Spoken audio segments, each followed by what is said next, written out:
नमस्कार साथियों, मैं बालमुकुंद धुरिया। आज उत्तर प्रदेश के पूर्व मुख्यमंत्री समाजवादी पार्टी के राष्ट्रीय अध्यक्ष माननीय अखिलेश यादव जी देवरिया गए थे। देवरिया की घटना उत्तर प्रदेश के इतिहास में एक काली घटना है, लेकिन सरकार का रवैया उससे भी बुरा है। अखिलेश यादव जी ने सरकार को घेरते हुए पूरी घटना पे बहुत ही विस्तार से अपना दृष्टिकोण रखा, और ये सही बात है। जिस तरह से भारतीय जनता पार्टी पूरी घटना को जातीय रंग में देख रही है, वो निहायत ही गलत है और न्याय के साथ धोखा है। तो इस पे अच्छा लगा, थोड़ी देर से ही सही, लेकिन अखिलेश जी गए वहाँ, और वहाँ जाकर पूरा सरकार के काले कारनामों को या सरकार के जातिवादी व्यवहार को उन्होंने उजागर किया। अच्छा लगा अखिलेश जी को सुन के, आप भी सुनिए, अच्छा लगेगा। के लिहाज से बहुत ही महत्वपूर्ण है, और जिस तरह की घटना हुई है, हम सभी लोग मिलकर के उस घटना का निंदा करते हैं। ऐसी दर्दनाक घटना उत्तर प्रदेश में देखने को नहीं मिली। इधर ऐसी घटनाएं नहीं हुई थी कि जहां पर इस तरह का घटनाक्रम हो कि लोगों की एक साथ इतने लोगों की जान चली जाए। जिस समय घटना हुई उसके बाद सभी चैनल, टीवी और सब ने जानकारी देना शुरू कर दिया। मुझे याद है, मैंने डिस्ट्रिक्ट मजिस्ट्रेट का वो बयान सुना जिसमें यहाँ के डिस्ट्रिक्ट मजिस्ट्रेट ने कहा कि घटना के बाद रिटेलिएशन में दूसरी घटना हुई है। तो ये विषय शासन, प्रशासन और न्याय के लिए महत्वपूर्ण इसलिए बनता है कि अभी तक सरकार जो जीरो टॉलरेंस की बात करती थी, घटना पहली कैसे हुई उसकी भी सच्चाई अभी तक सामने नहीं ला पाए। प्रेम यादव का मरना, उन्हें घर बुलाना, उसके बाद किसी धारदार हथियार से जान ले लेना, उसके बाद आसपास के क्षेत्र पे ये सूचना मिल जाना कि उनकी जान चली गई, लोग गए, और उसके बाद ये घटना हुई। मैं मौके पे घटना में पहुंचा हूं, देखा है मैंने उस परिवार के रहने का, और उस परिवार में जो घर बना वो मैं देख करके आया हूं। वो घर और ये घर जहां प्रेम यादव थे दूर था। आखिरकार किन परिस्थितियों में वहां जाना पड़ा उन्हें? क्या वजह थी कि सुबह ही सुबह वो मौके पे चले गए? अगर किसी की नीयत और मंशा ये थी कि उसे हमला करना है, या उसकी नीयत और मंशा ये होती कि उस पर हमला होगा, तो वो तैयारी से जाता, किसी भरोसे के साथ, और अपनी मोटरसाइकिल से यहाँ से वहाँ प्रेम यादव पहुँचे। उसके बाद उनकी जान ले ली गई। मैं यही कहना चाहता हूँ इस मौके पर, मुख्यमंत्री जी का गृह जनपद है, मंडल मत बोलिए, क्योंकि दूसरा जिला, बगल का जिला भी घर मानते हैं। देवरिया, गोरखपुर, कुशीनगर, महाराजगंज, वो अपने आप को दावा करते हैं कि वो घर है उनका, और जनता ने वोट भी दिया उन्हें।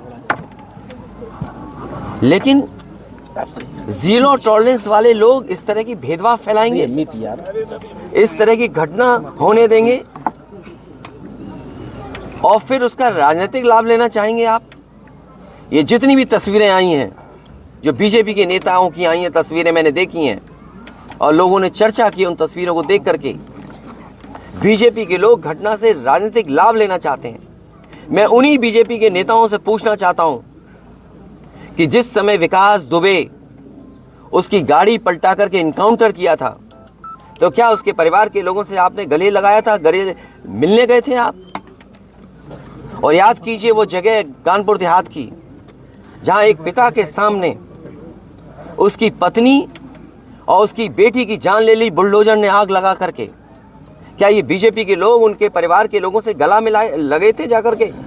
और मुझे याद है जब उसका परिवार का बेटा डीएम आवास में धरना दे रहा था ठंड में, उसके पूरे कपड़े उतरवा करके पुलिस ने पीटा था, उसको मारा था। उत्तर प्रदेश के लोग वो घटना भी नहीं भूलेंगे कि जहाँ पे एक आईपीएस ने एक ब्राह्मण परिवार की जान ले ली थी। आईपीएस उत्तर प्रदेश नहीं रह पा रहा था, भगोड़ा बन गया था, अंततः उसको जेल जाना पड़ा। तो बीजेपी के लोगों से मेरी यही सलाह है, बहुत छोटे लोग हैं, किसी के दुख में चश्मा लगा करके तुम दुख प्रकट करना चाहते हो, इससे ज्यादा घटिया काम राजनीति में कोई नहीं कर सकता। ये वो लोग हैं जो घटना में राजनीतिक लाभ लेना चाहते हैं। मैं तो कहता हूं अगर ये निष्पक्ष हैं और जीरो टॉलरेंस इनके मन में है अगर, तो दोनों परिवारों की मदद करें और भेदभाव नहीं होना चाहिए। आप बुलडोजर से इस घर को डराना चाहते हैं। सवाल घर का गिरने का नहीं है, सवाल आपकी नीयत का है और आपने अपने फैसले में ये स्वीकार कर लिया है कि आपके अधिकारी गलत थे और गलत अधिकारियों नगर नहीं थे वो अधिकारी गलत, तो बताइए आपको 20 अधिकारियों को सस्पेंड करना पड़ा, जो अधिकारी यहाँ रह भी नहीं रहे, कभी नौकरी किए थे। आपने बड़े अधिकारी क्यों छोड़ दिया? आपने क्या उनकी जिम्मेदारी नहीं बनती? अगर आपको ये महसूस हो रहा था कि छोटे अधिकारियों के कारण ही ये ज़मीन इस तरह के विवाद बढ़ा है, तो आपने बड़े अधिकारियों को क्यों छोड़ दिया? आपकी जीरो टॉलरेंस की पॉलिसी कहाँ चली गई? और फिर आप इस घटना से राजनीतिक लाभ लेना चाहते हो। आप सवाल ये नहीं है कि एक समुदाय किस जाति बिरादरी का है, दूसरा समुदाय किस जाति बिरादरी का है। सबसे बड़ा सवाल है इस सरकार में इन लोगों की जान गई है और आपकी जीरो टॉलरेंस की पॉलिसी से उन परिवारों के सदस्यों की जान नहीं आने वाली। और ये जो डर दिखा करके आप डरना चाहते हो, जब जनता खड़ी हो जाती है, जनता की ताकत के सामने सरकार की ताकत टिक नहीं सकती। सरकार की ताकत कुछ भी नहीं है जनता की ताकत के सामने।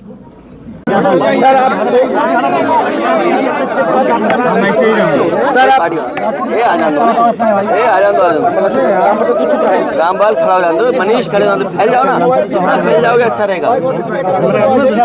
भाई साहब आप दोनों परिवारों में गए थे, क्या बात हुई, क्या इन्होंने कहा जी बताइए सर। मैं अपने पत्रकार साथियों का धन्यवाद देता हूँ कि आप लोगों ने लगातार घटना के बारे में समय समय पर जानकारियां दी।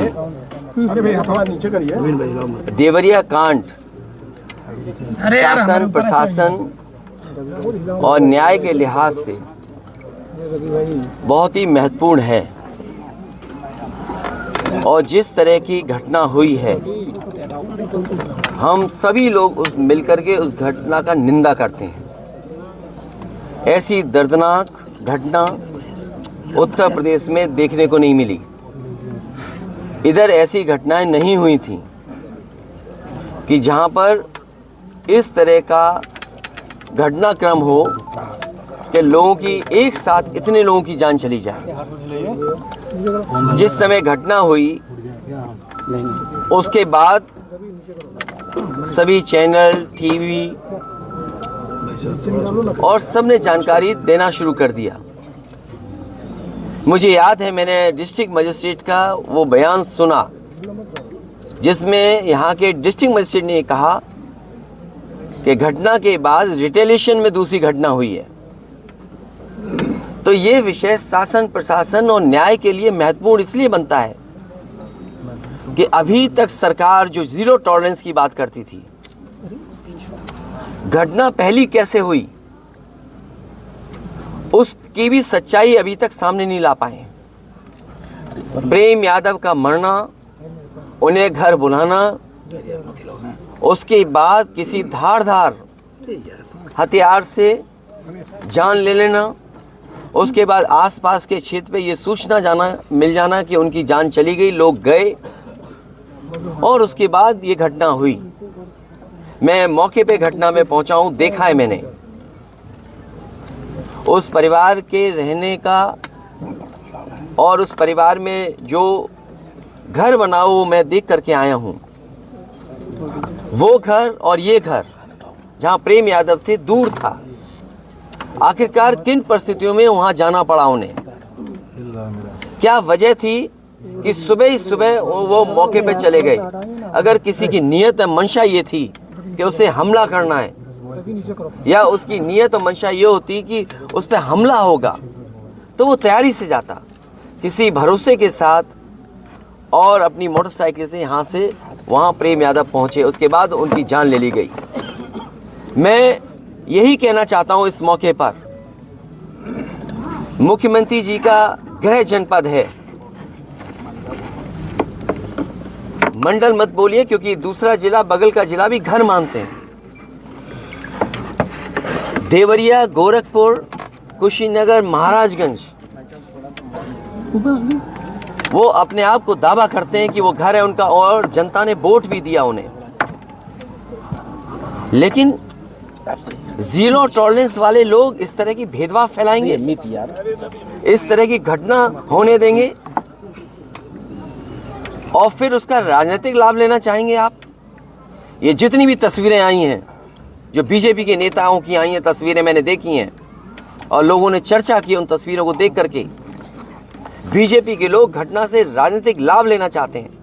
मैं उन्हीं बीजेपी के नेताओं से पूछना चाहता हूं कि जिस समय विकास दुबे उसकी गाड़ी पलटा करके इनकाउंटर किया था, तो क्या उसके परिवार के लोगों से आपने गले लगाया था, गले मिलने गए थे आप?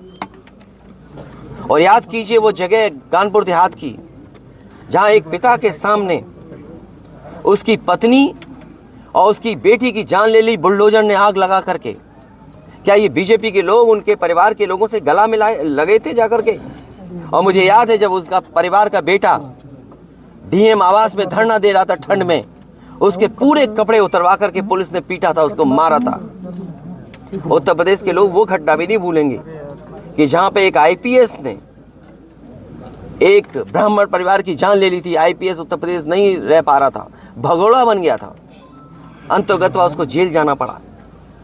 तो बीजेपी के लोगों से मेरी यही सलाह है, बहुत छोटे लोग हैं, किसी के दुख में चश्मा लगा करके तुम दुख प्रकट करना चाहते हो, इससे ज्यादा घटिया काम राजनीति में कोई नहीं कर सकता। ये वो लोग हैं जो घटना में राजनीतिक लाभ लेना चाहते हैं। मैं तो कहता हूं अगर ये निष्पक्ष हैं और जीरो टॉलरेंस इनके मन में है अगर, तो दोनों परिवारों की मदद करें, और भेदभाव नहीं होना चाहिए। आप बुलडोजर से इस घर को डराना चाहते हैं। सवाल घर का गिरने का नहीं है, सवाल आपकी नीयत का है, और आपने अपने फैसले में ये स्वीकार कर लिया है कि आपके अधिकारी गलत थे, और गलत अधिकारियों अगर नहीं थे वो अधिकारी गलत, तो बताइए आपको 20 अधिकारियों को सस्पेंड करना पड़ा, जो अधिकारी यहाँ रह भी नहीं रहे, कभी नौकरी किए थे। आपने बड़े अधिकारी क्यों छोड़ दिए आपने? क्या उनकी जिम्मेदारी नहीं बनती? अगर आपको ये महसूस हो रहा था कि छोटे अधिकारियों के कारण ही ये ज़मीन इस तरह के विवाद बढ़ा है, तो आपने बड़े अधिकारियों को क्यों छोड़ दिया? आपकी जीरो टॉलरेंस की पॉलिसी कहाँ चली गई? और फिर आप इस घटना से राजनीतिक लाभ लेना चाहते हो आप? सवाल ये नहीं है कि एक समुदाय किस जाति बिरादरी का है, दूसरा समुदाय किस जाति बिरादरी का है। सबसे बड़ा सवाल है, इस सरकार में इन लोगों की जान गई है, और आपकी जीरो टॉलरेंस की पॉलिसी से उन परिवारों के सदस्यों की जान नहीं आने वाली। और ये जो डर दिखा करके आप डरना चाहते हो, जब जनता खड़ी हो जाती है, जनता की ताकत के सामने सरकार की ताकत टिक नहीं सकती। सरकार की ताकत कुछ भी नहीं है जनता की ताकत